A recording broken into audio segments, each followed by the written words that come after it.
Nora Speaks is a weekly podcast that tugs at the soul and consciousness of the Black community.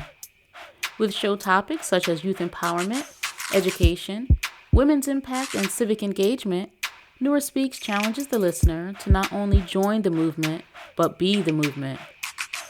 On the show, you'll learn from insightful guests who have demonstrated capacity in these fields and more, and I'm your host, Nora Muhammad. Welcome to the show.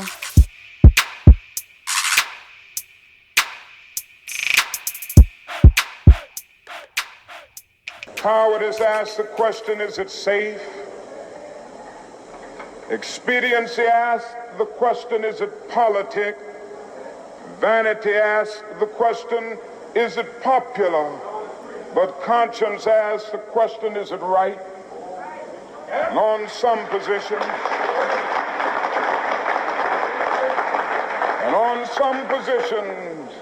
it is necessary for the moral individual to take a stand that is neither safe, nor politic, nor popular, but he must do it because it is right.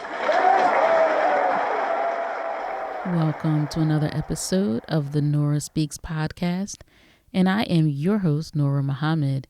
And of course, that voice is undeniably that of our dear brother, Reverend Dr. Martin Luther King Jr., a brother who labored so much, who sacrificed so much on behalf of not just Black people in this country, but all people around the world. Dr. King was a prolific man who just had the heart to see justice. And in his journey for justice for us in this country and for justice around the world, he had to give up so much. And as you heard in that clip that I just played, to be a moral or a just person, we cannot be concerned with what is expedient or politic, or we can't be concerned with what is popular. We have to be concerned with what is right. And I really like that clip. And in fact, that clip is from a speech that he gave in which he defined three of America's greatest evils, which is poverty, racism, and war. And in that clip that I played, he is urging us and anyone who has a desire for justice to understand that in your and in our journey to bring about justice for our community, for our people, for our nation, or around the world, then we are not going to find ourselves going with the flow, so to speak, going with what is popular, what is comfortable, what is expedient. It is going to require something of us, and in that we are going to be uncomfortable. We're going to have to be okay with not aligning with what might be common thinking, common theory, or even common practice.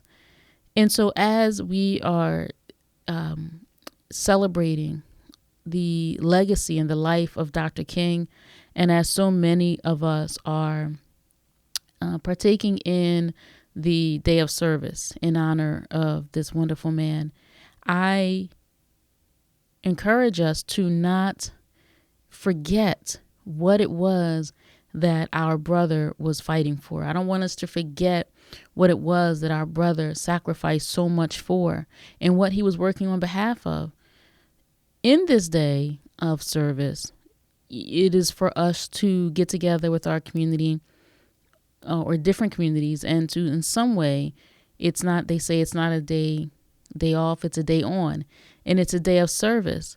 And certainly Dr. King was someone who gave us a service. He gave us his time. He gave up his freedom so many times.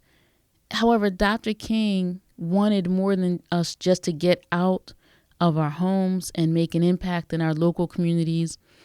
He wanted us to do more than make an impact in, our state issues and certainly federal issues, national issues. Dr. King talked about what was happening globally. But more than us just getting out to do a day of service, or as you are engaging in a day of service, be also reminded that Dr. King's journey was for the civil rights of those who are in this country to be acknowledged.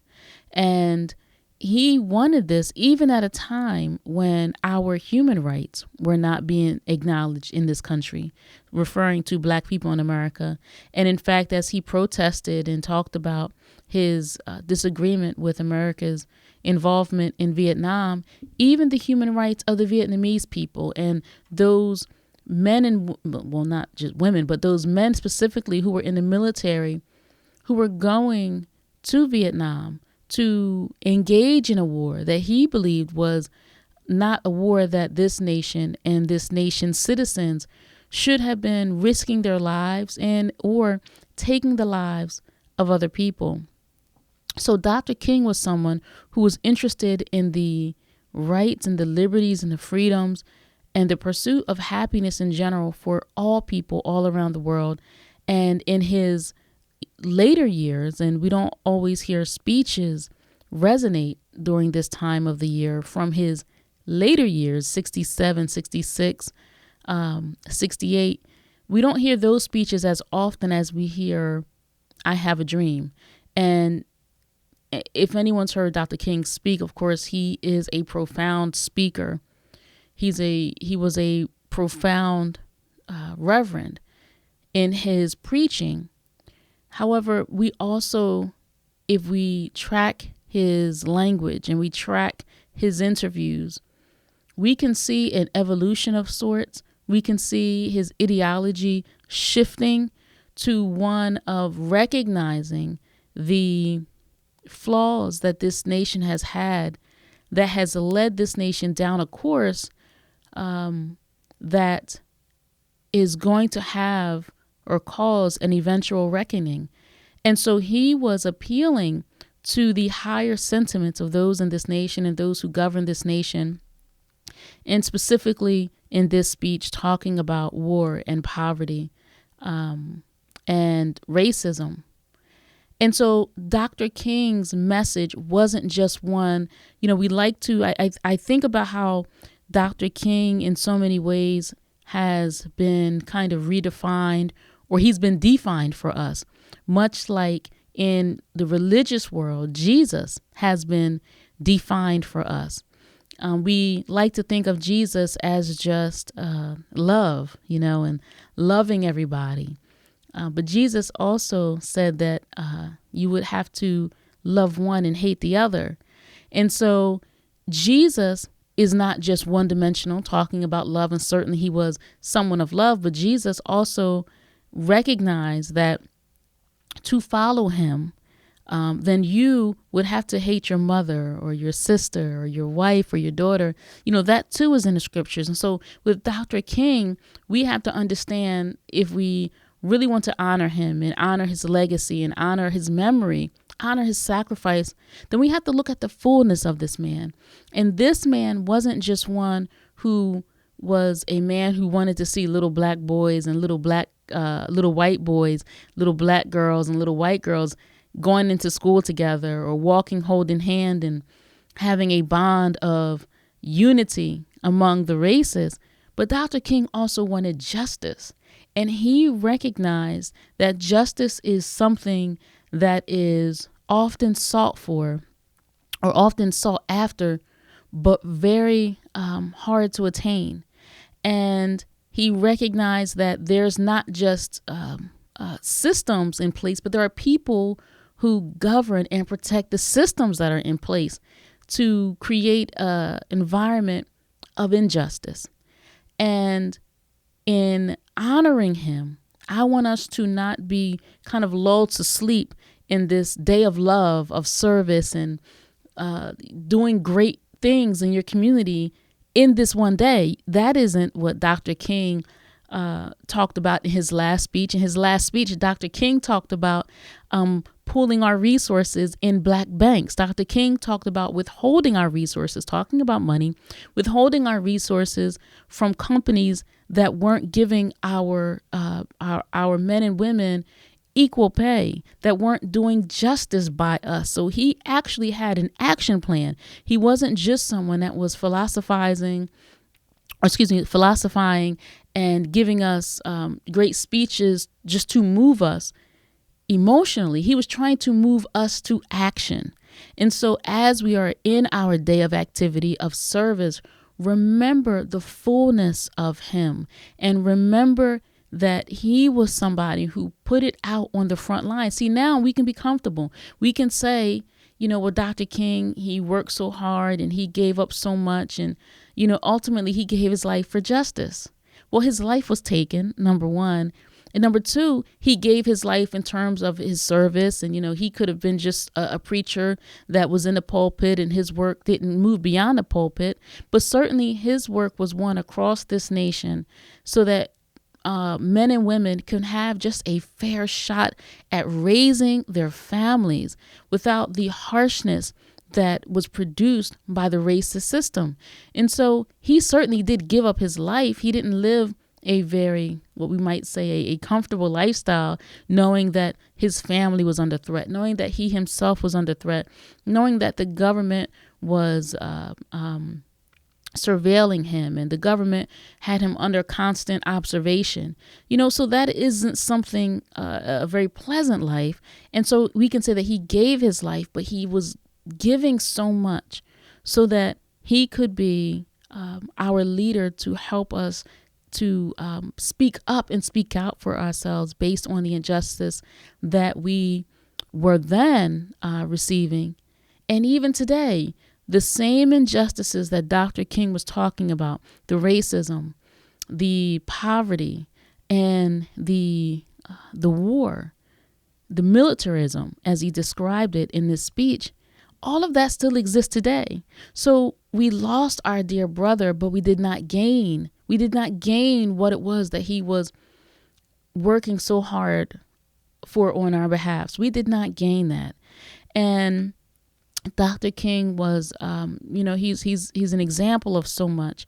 And I don't want us to become lost in the translation that is given to us of our dear brother. You can go and perform a day of service, for many people who may not have a lifestyle of service. Many people, go to their day job and come home from their day job, and they're raising their families and they're doing the best that they can. So some people don't have that service part, that community service necessarily built into their lifestyle. Some do and some don't.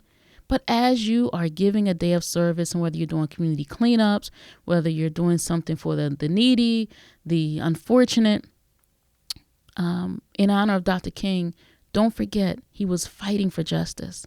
And we still are fighting for the justice that he was fighting for before we lost him in 1968.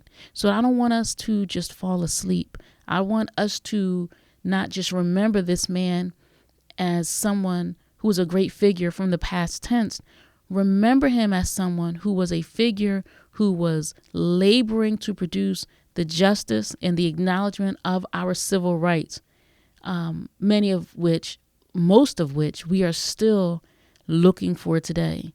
And we have some great people who are in our midst today who are doing their best to, not necessarily follow his blueprint, but to serve and to be a voice for the voiceless. I think about, the brother, the NFL player, Colin Kaepernick, and what he's given up, and the kinds of threats, that are being made against his life. I think about our sister in New York, Tamika Mallory, who is taking a strong stand and speaking on behalf of our people. And there are so many others like Tamika Mallory, like Colin Kaepernick, who are sacrificing much, putting themselves on the front line, enduring threats because they're interested in seeking justice. I think about those families out there in Mississippi whose loved ones are being treated so inhumanely in the prison system there, and not just in Mississippi. This is, around this nation. So remember, what Dr. King was struggling against, those conditions still exist today. And let us continue to, I guess, carry the baton on his behalf, because he can't do it for us anymore. But let us investigate what he was working so hard for. They're giving us this day, the national holiday, so that we can, have a memory of this man. But let's not just have a memory of this man. Let's have an action or activity. A day of service is great, but remember, this man was looking for justice. And just giving us one day of service is not going to produce justice. It can certainly help make our communities nicer places to live, and it can make you feel good by going and supporting someone who is in need. And that can really do great things to kind of galvanize the community spirit. But remember, justice is what he was after. And justice is something that so many of us still have not obtained. And I don't want us to be lulled to sleep because they gave us a day to acknowledge our brother, and they encourage us to work. And that's something else that, comes to mind. We're encouraged to put in a day of labor, and a lot of people are getting paid, but they're encouraging us to put in a day of free labor. And there's nothing wrong with volunteering your time. I'm not trying to suggest that there is, but I want us to really think about it. And, so many of our leaders have been repackaged and given to us kind of with an interpretation that is much more mild, that's maybe much less radical than they were in real life. And so with this case, with our brother, let us not be lulled to sleep. Let us recognize that the fight for justice, that he was working so hard, that he sacrificed time with his family. He sacrificed his personal freedom. He endured physical assaults, mental assaults, emotional assaults, intimidation, harassment, all of that he described. Just remember that those same conditions exist today. The same justice that he was seeking is still not present today.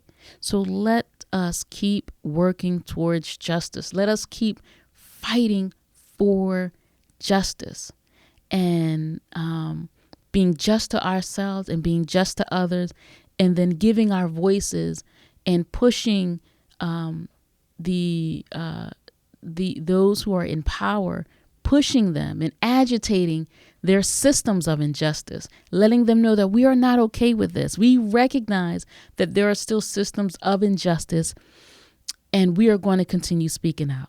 So I want you to listen to what Dr. King has to say about that, about continuing to echo the call for justice. Thank you so much for listening. I hope you have a wonderful day of service in honor of our brother, but keep on fighting for justice. And we say to our nation tonight, we say to our government, we even say to our FBI, we will not be harassed. We will not make a butchery of our conscience. We will not be intimidated, and we will be heard. Thank you for listening to another episode of the Nora Speaks podcast. Be on the lookout for a new episode coming at you fresh next week. And as always, if you want to learn more about me and the work that I do, visit my website, norahmuhammad.com. Or if you have a listener question, email me at info@norahspeaks.com.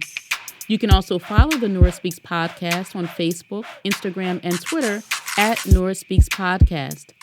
I'll be sure to include links in the show notes. If this show has value to you, please subscribe, rate, and review, and share it with family and friends. And be sure to check out previous episodes. And remember, don't just join the movement, be the movement. Stay in peace.